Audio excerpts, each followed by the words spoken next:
দেবজিৎ। দেবাংশু ভট্টাচার্য। দেখুন, পুরো আলোচনাটাই আমাদের মোশন যাই ছিল না কেন, আমাদের বিরোধী বক্তারা প্রত্যেকেই সন্দেশখালি নিয়ে বেশিরভাগ আলোচনা করেছেন, বিরোধী জোট নিয়ে কেউ একটাও শব্দ বলেননি। ফলে স্বাভাবিকভাবেই কার অস্বস্তির জায়গা কোনটা এখানে স্পষ্ট হয়ে যাচ্ছে। বিরোধী জোট নিয়ে একটাও কথা না বলা আমি ভেবেছিলাম বিজেপির সাজে, কিন্তু বাম কংগ্রেসও কেন বললো না, এটা প্রমাণ হয়ে যাচ্ছে বাংলার মাটিতে তারা কাদের হাওয়া দিতে চাইছেন। আমি প্রথম একটা কথা বলি, যখন সন্দেশখালি নিয়ে এতগুলো প্রশ্ন উঠলো, দেখুন 15টার কাছাকাছি পঞ্চায়েত, তার মধ্যে 1 থেকে 2টো পঞ্চায়েতের এই ঘটনা যেটা ইতিমধ্যে আমাদের সামনে আসছে। আমরা বারংবার বলেছি যে এলাকায় এই প্রবলেমগুলো সামনে আসছে সেই নির্দিষ্ট অঞ্চল থেকে। 2011 নির্বাচনে তৃণমূল কংগ্রেস রাজনৈতিক দল হিসেবে কম ভোট পেয়েছে, 14 লোকসভাতে আমরা কম ভোট পেয়েছি, 19 লোকসভাতে আমরা কম ভোট পেয়েছি, 16 বিধানসভায় আমরা কম ভোট পেয়েছি, এমনকি 21 বিধানসভাতে আমাদের চাইতে বিজেপি বেশি ভোট পেয়েছে ওই নির্দিষ্ট অঞ্চলে। কিন্তু আমাদের বক্তব্য হচ্ছে সেই জায়গায় দাঁড়িয়ে দেখুন একটা ঘটনা ঘটছে, সেই ঘটনার মধ্যে আমরা কোথাও গিয়ে বলছি না যে কারোর জমিতে প্রবলেম হয়নি, কারোর জমি নিয়ে নেওয়া হয়নি বা এরকম কোনো ঘটনা ঘটেনি, কারণ সরকার সরকারের মতো করে স্টেপ নিচ্ছে। কিন্তু এই যে মাস লেভেলে ধর্ষণের অভিযোগ, নারীদের নির্যাতনের অভিযোগ উঠছে, আমরা বলছি এই অভিযোগটা সম্পূর্ণ রকমভাবে মিথ্যা। এটা 1-2 জনের ক্ষেত্রে হতে পারে, এটা মাস লেভেলে হওয়া সম্ভবপর নয়। কেন বলছি বিশ্বদা? প্রথম দিক থেকে আপনি ঘটনা, আপনি নিউজ 18 বাংলার আপনি একদম মাথায় বসে আছেন, বাংলা চ্যানেলের, আপনার চ্যানেল আমরা ফলো করেছি।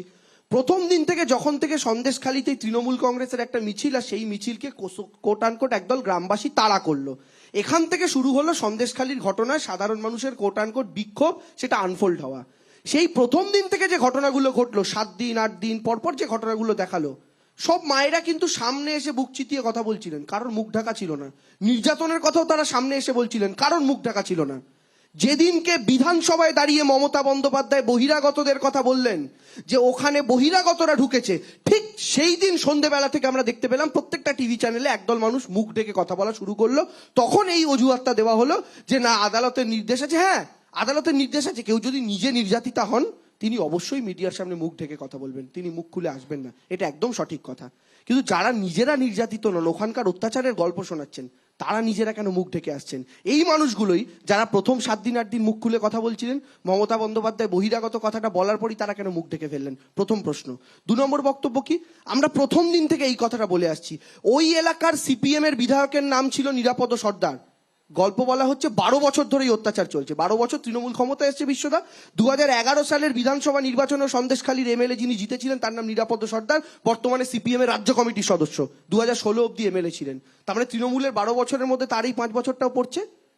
বিরাট সংগঠন সিপিএম এর, মানুষের দল, মেহনতি মানুষের দল। এই মানুষগুলো নিরাপদ বাবুকে বলেনি যে আমাদের উপরে এই অত্যাচারটা হচ্ছে? এই মানুষগুলো বলেননি আমরা এই সমস্যাটা ফেস করছি? বিজেপির নেতা বিকাশ সিং, সেই বিকাশ সিংকে কোনো সাধারণ মানুষরা বলতে ভয় পেয়েছেন, আমি মেনে নিলাম।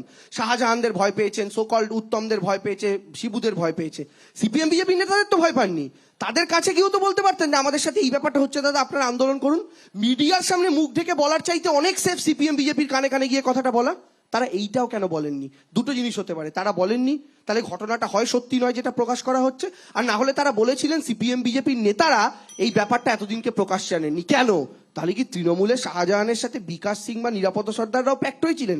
আসলে প্রশ্নটা আমরা যেটা বলতে চাইছি সেই জায়গাটায়, আমি একটা কথা বলে শুধু শেষ করি এক লাইনে, আমাদের প্রশাসন, নট সিবিআই নট ইডি, উত্তমকে গ্রেফতার করেছে, আমাদের প্রশাসন শিবুকে গ্রেফতার করেছে, আমাদের এই প্রশাসন মহিলা পুলিশের টিম পাঠিয়ে, দুয়ারে পুলিশ পাঠিয়ে বাড়ি বাড়ি থেকে অভিযোগ তুলে এনেছে, আমাদের এই প্রশাসন সরকারি ক্যাম্প করে মানুষের জমি ফেরানোর ব্যবস্থা করেছে, আর আমাদের এই প্রশাসনের ডিজি রাত্রিবেলা সন্দেশখালীতে রাত্রি যাপন করেছেন।